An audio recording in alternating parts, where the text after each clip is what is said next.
Навіны УНЕТ.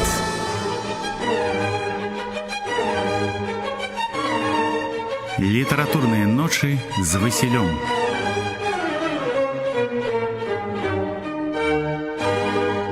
Усіх вітаю, і сапраўды літаратурныя ночы. А гэта значыцца, што з вами цудоўная спадарня Алена Баярова. Вітаю ўсіх. Цудоўны спадар Марцін за пультам гукарэжысёра. Ну і я, Васіль Дранько-Масюк. Всё гэта разам літаратурныя ночы. І сёння мы распачнем новую займальную гісторыю. Нават не гісторыю, а сапраўды такі займальны серыял на некалькі серый, які будзе прысвечаны аднаму з самых папулярных беларускіх пісьменнікаў 20-го стагоддзя Янку Мауру. Янка Маур – гэта творца, якога любяць усе. І мае вучні, якім 5, 6, 7, 8 гадоў. І вучні, якім уже 50 і 60 гадоў, у якіх я таксама выкладаю беларускую літаратуру ў вольны час. Вось, ён падабаецца, ён цікавы, ён розны, ён нечаканы. Вось. І ён быў папулярны ўжо пры жыцці. Яго ўжо ў 20-е, 30-е ведалі. Усе чакалі з нецярпеннем яго новых твораў. Але, як заўсёды бывае, калі ты вельмі папулярны, калі цябе вельмі любіць просты чытач і непадманна любіць, то тады афіцыйная крытыка абавязкова любіць замоўчваць поспехі. Так гэтая крытыка замоўчвала поспехі нашага героя Янкі Маура. Ён, конечно, крыўдзіўся, ён цярпеў, але аднойчы, ў 45-м годзе, 13 сакавіка, наш герой не вытрымаў і вельмі засмучаны напісаў свайму сябру, цудоўнаму дзіцячаму паэту і пісьменніку, рэдактару часопіса «Бярозкі». Дык вось, свайму сябру Алесію Якімовічу он напісаў такі ліст, дзе сцвярджаў наступнае. Чаму непрыстойна упамянуць, напрыклад, што «Амок» і «Пекла» выйшлі ва ўкраіне, друкаваліся ў Амерыцы? Чаму сорамна адзначыць, што «Сын вады» друкаваўся ў Чэхаславакіі, а «Слёзы Тубі» ў Англіі? Ёсць прыклады, ёсць і пераклады на польскую і літоўскую мову. А што ганебнага скажам у тым, што беларускія чытачы ў розных краінах канца і ў розных краінах Саюза шлюць мне пераклады на расійскую мову. А чым не цікава, што ў адным партызанскім атрадзе на Палесе адзінай галоўнай кнігай былі палескія робінзоны. Адзін капітан у Маскве казаў, што ён вывучаў беларускую мову толькі для таго, каб мець магчымасць прачытаць кнігі Маура. Вось дзе беларусізацыя. І сапраўды, вось дзе непадманная беларусізацыя. Яшчэ до з'яўлення Владзіміра Караткевіча, які пачаў актыўна сваіх чытачоў рабіць нацыянальна свядомымі беларусамі, але ён гэта пачаў рабіць у канцы 50-х гадоў. Дык вось, до Караткевіча ў 20-е, 30-е гады гэтым пачаў займацца Янка Маур. І наш герой правільна абураўся, таму што выдатна ўсведамляў і ведаў. Яго творы і праўда для нашай літаратуры былі унікальныя. Яго новыя прыгодніцкія апавяданні аповесці чакалі з нецярпеннем чытачы ад Беластока да Камчаткі. Янка Маур быў сапраўдным каралём беларускай прыгодніцкай літаратуры. І калі я думаю пра яго, мне чамусь адразу згадваецца вось гэтая мелодыя, якую напісаў геніяльны французскі эстрадны кампазітар Раймон Лефевр.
Магчыма, хтосьці думае, а чаму зараз прагучала менавіта гэта мелодыя? Музыка да фільма «Суп з капусты», знакамітая камедыя з удзелам Луі де Фінеса і Жана Карме. Што агульна паміж гэтай фантастычнай камедыяй і творчасцю Янкі Маўра? Адкажу. Падобнае і агульнае тое, што там дзейнічаюць пажылыя людзі, якія себя паводзяць як юныя. Яны жывыя, яны вясёлыя, яны жартуюць, яны не ўпадаюць у палон смутнаглядства. Янка Маўр быў такі ж самы. У гэтым фільме нечакана з'яўляецца іншапланецянін, які дапамагае нашым гэтым пажылым героям. І яны дапамагаюць таксама яму, вяртаюць яму шчасце, радасць, сэнс жыцця. У творах Янкі Маўра тое ж самае. Яго спалучалася фантастычнае і вясёлае, жартаўлівае і гарэзлівае. Ён быў вельмі розным, і сам он быў вельмі вясёлым, гарэзлівым чалавекам. Ён любіў разыгрываць людзей, ён любіў жартаваць. Ён да самай сваёй смерці, да 90 гадоў, ён быў як такое часам малое дзіця. І таму цалкам натуральна, што зараз гучаў Раймон Лефевр, але на пачатку сваёй творчасці Янка Маўр быў таксама і па-дзіцячы брутальны. У яго творах 20-х гадоў дзейнічалі крыважэрныя акулы і кракадзілы, канібалы і гіганцкія спруты. Дзеянне яго твораў адбывалася ў пекле і на Марсе, у першабытыя часы і ў будучыні, у джунглях Новай Гвінеі пасярод Атлантычнага акіяна, на востраве Явы пасярод балот Палесся. Ён быў першым сярод беларускіх пісьменнікаў, хто прыдумляў прыгодніцкія гісторыі, якія адбываліся ў самых розных экзатычных краінах, а таксама ў адкрытым космосе і на марскім дне. І цікава тое, што да сваіх 43 гадоў Янка Маўр ввогуле быў звычайным настаўнікам гісторыі геаграфіі. Працаваў у звычайнай менскай школе. І звалі яго не Янка Маўр, гэта быў Іван Фёдараў. І не думаў гэты Іван Фёдараў быць пісьменнікам. Яго цалкам задавальняла яго прафесія.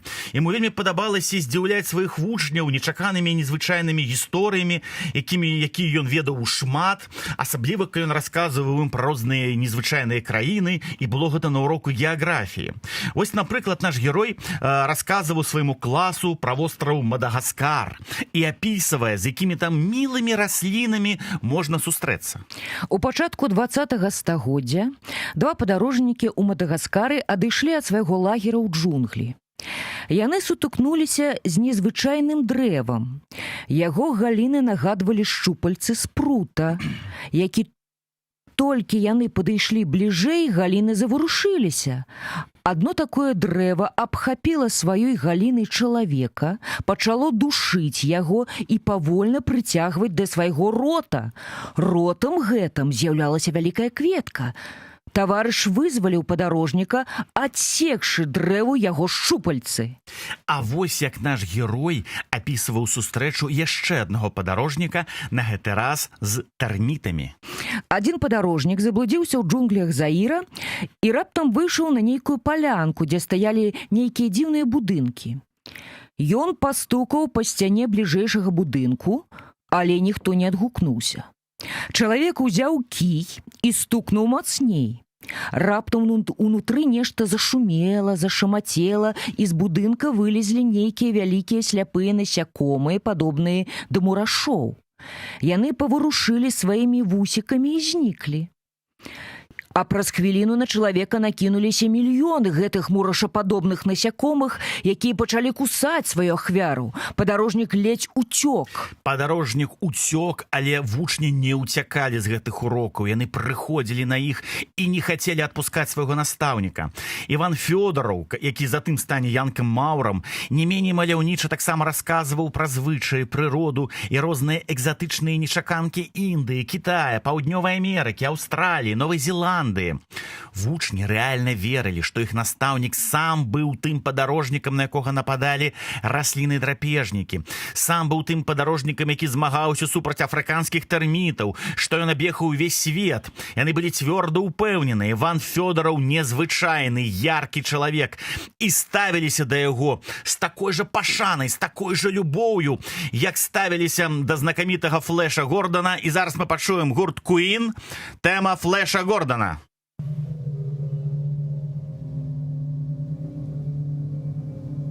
Clytus, I'm bored.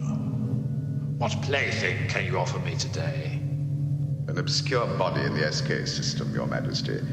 The inhabitants refer to it as the planet Earth.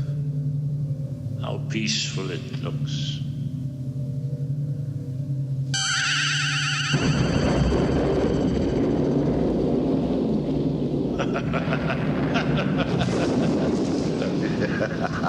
Most effective, Your Majesty. Will you destroy this Earth? Later. I like to play with things a while before annihilation.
У гэтай песні гурта Queen про Флэша Гордона, якую яны напісалі для аднайменнага комікс-фільму. У гэтым песні праслаўляецца гэты герой. І Фрэдзі Меркуры спявае: які ты, Флэш Гордон, выдатны, адзіны, нечаканы, як мы цябе любім, як мы цябе славім. Так жа любілі і славілі вучні Янку Маўра. Яны таксама ў гонар яго складалі цэлыя хваласпевы. На вялікі жаль, яны не дайшлі да нас, але многія вучні ўспаміналі, што яны песні спявалі ў яго гонар. На дзень нараджэння цэлыя канцэрты ладзілі і казалі: які вы файны, які вы цудоўны, які вы нечаканы, вы сапраўды незвычайны, вы суперчалавек. Пра вас трэба фільмы здымаць, як пра то сама Флэша Гордона. І гэтыя вучні нават не здагадываліся, што ўвогуле нічога незвычайнага ў жыцці нашага героя як бы не было. Ён нарадзіўся ў звычайнай такой як бы беднай сям'і. Тата яго быў безграшовы сталяр, які вельмі моцна піў, які не цікавіўся сваім сынам. І паводле ўспаміну самога Янкі Маўра, татачка яго аднойчы, калі быў вельмі дужа п'яны, проста ішоў па вуліцы, упаў, і з вушэй, з вачэй, там не ведаю, адусюль дым паваліў проста. Ён знутры згарэў, алкаголь яго так от спаліў. Так нечакана і вобразна Янка Маўр апісаў смерць свайго таты ў аўтабіяграфічнай кнізе «Шлях з цемры». Жыццё ў сям'і стала адразу ж вельмі такім зусім невясёлым, зусім нялёгкім. Адзіны быў кармілец, і той згарэў, і маці яго, маці Янкі Маўра, якую звалі Наталля, яна вымушана была ўзяць свайго сына, і яны паехалі да яе на радзіму ў вёску Лебянішкі. Там яго чакалі самыя розныя, нечаканыя і такія, я б сказаў бы, нават брутальныя прыгоды. Вось, напрыклад, у дзяцінстве конь зрабіў такую вот рэч з яго пальцам. Зараз паслухаем. Калі я быў зусім маленькім, то кавалерыйскі конь адкусіў мне вялікі палец на правай руцэ. Адкусіў за тое, што я яго ад шчырага сэрца карміў травою. А неўзабаве пасля гэтага выпадку наш герой захварэў на воспу. Калі я захварэў на воспу, маці панесла мяне ў больніцу. Пазней яна перад усімі хвалілася, што, нягледзячы на лячэнне дактароў, яна ўсё ж такі выратавала мяне. Асноўнае лячэнне было кампрэсы. І вось аднаго разу маці пабачыла, як у суседняга дзіцяці знялі з твару кампрэс, а разам з ім выкаціліся і вочы. Тады мая маці стала здымаць з мяне кампрэс, як толькі доктар адыходзіў, і клала яго зноў перад яго прыходам. Так і выратавала мяне. Але адным з самых яркіх успамінаў дзяцінства у нашага героя гэта было тое, як за ім ганялася раз'юшаная жаба. Паўзе жаба. Я, вядома, не мог прайсці міма, спыніўся, паглядзеў, а потым узяў і затрымаў яе дубцом. Яна звярнулася ў другі бок. Я і туды яго не пусціў. Тады яна кінулася ў трэці бок, і там ходу няма. Нарэшце падышоў час, калі жаба прыйшла ў роспач. Як крыкне сваім хрыпатым голасам, ды як скокне, не зважаючы на дубец, проста на мяне. Ногі мяне панеслі, як крылы, а ззаду гналася раз'юшаная жаба. Я ледзь паспеў ускочыць у сенцы. Цяпер я ўжо не шкадую аб гэтым здарэнні. Ці многа знойдзецца на свеце людзей, якім пашанцавала быць і бачыць раз'юшаную жабу. І бачыць раз'юшаную жабу, і быць раз'юшанай жабай, думаю, не кожнаму пашанцавала. Вось, бо это сапраўды відовішча, это, забыць цяжка. Жаба бяжыць за табою, ты уцякаеш, она цябе пераследуе, крычыць «Ва!». Як тут не згадаць класічную байку Кандрата Крапівы, якую, дарэчы, вельмі любіў дэкламаваць сваім вучням Янка Маур. Цяпер я разумею, чаму ён любіў гэтую байку, бо тут таксама жаба такая дастаткова смелая і брутальная. Прачытаем яе і мы. Жаба ў каляіне. Пагода проста нібы дым. У вёсцы рух, у вёсцы ўздым. Упарта клічасе нажаць. Ідзі старым немаладым, тут некалі сядзець, ляжаць. Грабель мільганнем, звонам кос трымцяць лілёвыя прасторы. І вось, нібы ў зялёным моры плыве бухматы воз. Далоню пёршы потны лоб, як паміж рыфаў, паміж коп, лахматы капітан яго вядзе. І ён важнасць твару надае, і каб не стала загадзе сваёй адзінай конскай сіле, якая і так напружвае жылле, ён пугай пары паддае. Яна хуцілы трохі шкода, ды некалі. Стаіць пагода, аж смагне ныючы асірацелы куст. А жабе гэта не пад густ. А жабе гэта не пад густ. І сонца горш цяпер пячэ, скарэй бусел напаткае. І як яна тут не ўцякае, і як не скача ў цень, нікуды не ўцячэ. Ад крыўды жаба ледзь не плача, а ўсё двуногі гэты госць сваім вялізным возам. Апанавала жабу злосць і падказаў ёй жабін розум. Ага, ну-ну, ты пажыві яшчэ хвіліну. Вось толькі сяду ў каляіну, плячом пад кола таркану і к чорту воз перавярну. Тады капут, і ты мяне не зловіш, бо галаву, напэўна, зломіш. І скок жабочка смела. Ды ў каляіну села. Тут колам хрась! Ай, і кроў, і гразь! Пад кола жаба не падлась. І, конечно, пасля гэтага трагічнай гэтай рэчы, якую чытаў так жа Янка Маур, і па ўспамінах аднаго з вучняў, які затым стаў пісьменнікам пад прозвішчам Міронаў, Янка Маур з дзеткамі нават любіў разыгрываць гэтую байку і рабіў цэлы спектакль. Вось. Дык вось, у такім жа духу зараз пачуем кампазіцыю гурта «Нейрадзюбель» «Гузік».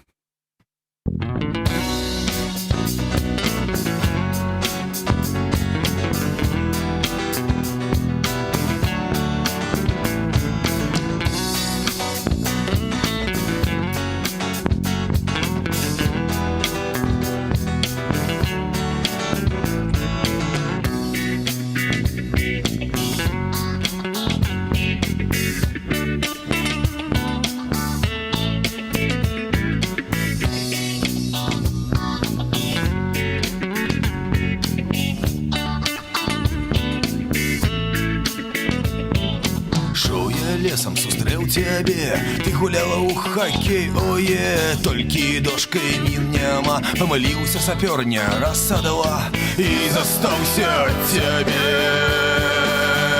Толькі гузик, и застался тебе, толькі гузик, и застался тебе, толькі гузик, толькі гузик, толькі гузик.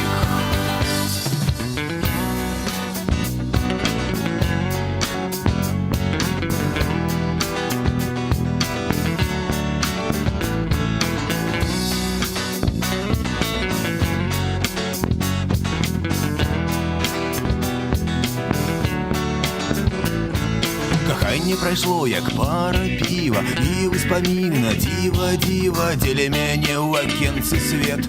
Кожны вечар твой партрэт, цяпер усюль камунальныя паслугі. Я набываю з кастетаў плугі, на радыё быў, аб'явы шпурлялись, мабуть, в Смоленску ты схавалась, і застаўся ад цябе толькі гузик, і застаўся ад цябе толькі гузик. И застался от тебя толькі гузик, толькі гузик, толькі гузик.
Мы нібыта на сайце, толькі за грошы, жонкі прабачце, дзе ж ты ў раніцы еўра шхавалі, піва і маузер не зарэгістраваны. Сейка пазбегла, крыку зязюлі, штаны ад Версачы, ды з крамбамбулі. І застаўся ад цябе толькі гузик, і застаўся ад цябе толькі гузик. И застался от тебе толькі гузик, толькі гузик, и застался толькі гузик, толькі гузик. Наш герой не хацеў, каб ад яго застаўся толькі гузик. Ён хацеў, каб ад яго засталося нешта значнае. Ён разумеў, трэба вырывацца з беднасці, трэба вырывацца з гэтай вёскі, трэба ісці ў людзі. Маці цалкам яго падтрымлівала, і яна ўсё зрабіла, каб наш герой атрымаў адукацыю. Для звычайнага беларускага сялянскага хлопчыка, які хоча менавіта выбіцца ў гэтыя самыя культурніцкія людзі, дарога была ў расійскай імперыі фактычна одна, их было не так шмат. И самая такая действенная дорога была гэта поступить у якую-нибудь настаўніцкую семінарыю. Нагадаю, что и Якуб Колас, и Владимир Дубоўка, и Михай Шчарот, и многие іншыя наши великие письменники скончили менавіта самые розныя настаўніцкія семінарыі. И вось не мінула гэтая доля и Янку Маўра. У 1899 годзе ён поступае ў панявецкую настаўніцкую семінарыю, вось, и старается вучыцца там як мае быць. Але ўвогуле Іван Фёдораў быў дастаткова такім дзіўным вучнем. Напрыклад, яму вельмі падабалася халодная зброя. Вядома, набыць сабе ён не мог ні пісталета, там, ні кінжала, вось, але ён збіраў самыя розныя буклеты на гэтую тэму. Колькі ў гэтых буклетах было ўсялякіх стрэльбаў, аднаствольныя і дубальтоўкі, з магазінам і без магазінаў, з простым боем і з цэнтральным, для шроту і для куляў, тульскія і бельгійскія, з дамаскай сталі і не з дамаскай. Асабліва важнымі для мяне былі вінчэстары і штуцеры, а яшчэ разнастайныя рэвальверы рэвальверы, кольты, пузатыя бульдозікі з барабанамі. Затым ішлі халодныя нажы, кінжалы і корцікі. Вадзіў таксама ў гэты час Янка Маур сяброўства і з самымі сапраўднымі вар'ятамі. Таму што недалёка акурат знаходзіўся вар'яцкі дом. Да мне падабаліся вар'яты. Так, яны такія добрыя, разумныя людзі. Я ўвесь час круціўся пад іх вокнамі і з некаторымі так падружыўся, што не хацелася нават адыходзіць. Больш за ўсё мне падабалася тое, што яны былі шчырымі сябрамі.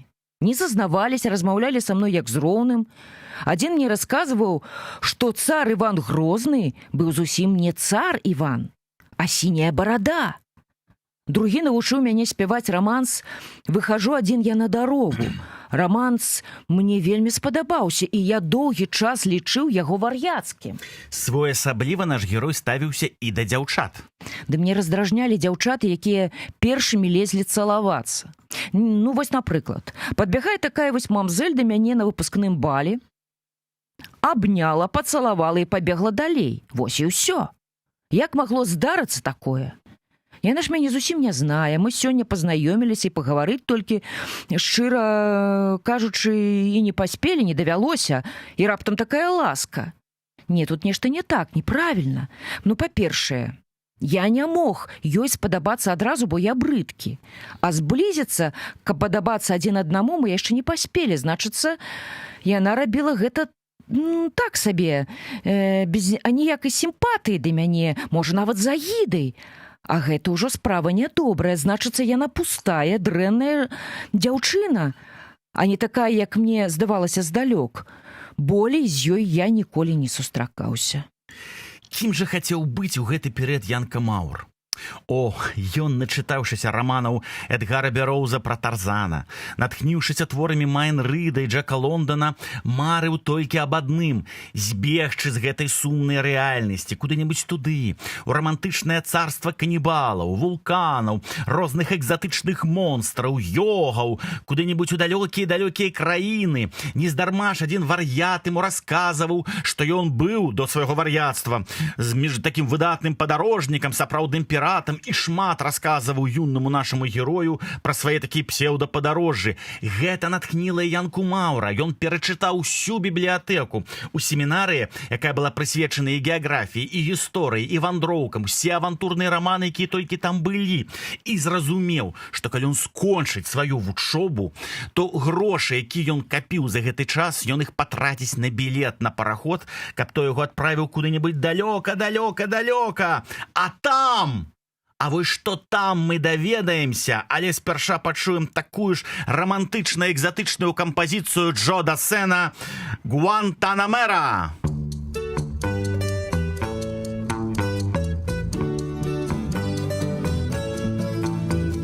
Guantanamera, ma vida Guantanamera, Guantanamera, ma vida Guantanamera. C'était un amant des routes, c'était un frère sans doute. Il n'avait ni lien ni place, et sur les routes de l'exil, sur les sentiers, sur les places, il me parlait de sa ville. Guantanamera, ma ville Guantanamera, Guantanamera, ma ville Guantanamera.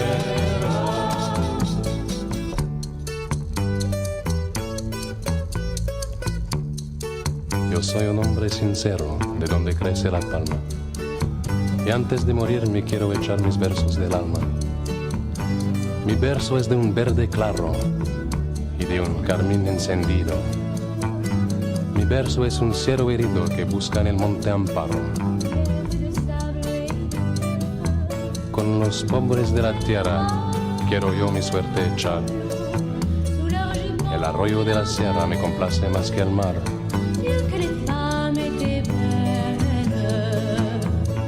Guantanamera, ma vida Guantanamera, Guantanamera.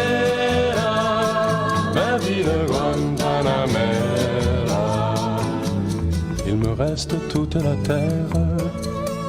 Mais je n'en demandais pas autant. Quand j'ai passé la frontière, il n'y avait plus rien devant. J'allais d'escale en escale, loin de ma terre natale. Guantanamera, ma ville Guantanamera. Guantanamera, ma ville Guantanamera. Guantanamera, ma ville Guantanamera. Guantanamera, ma ville Guantanamera. Дзівосная кампазіцыя Джо Дассена «Гуантанамера». Яна расказвае пра хлопца, які ўцёк ад закона з Еўропы, кудысьці туды, у дзікую экзатычную краіну, кудысьці на Кубу, горад Гуантанамера. Ён не ведае, што з ім будзе далей, але ён цалкам свабодны. Ян Камаур марыў пра гэта ж. Ён хацеў кудысьці ўцячы,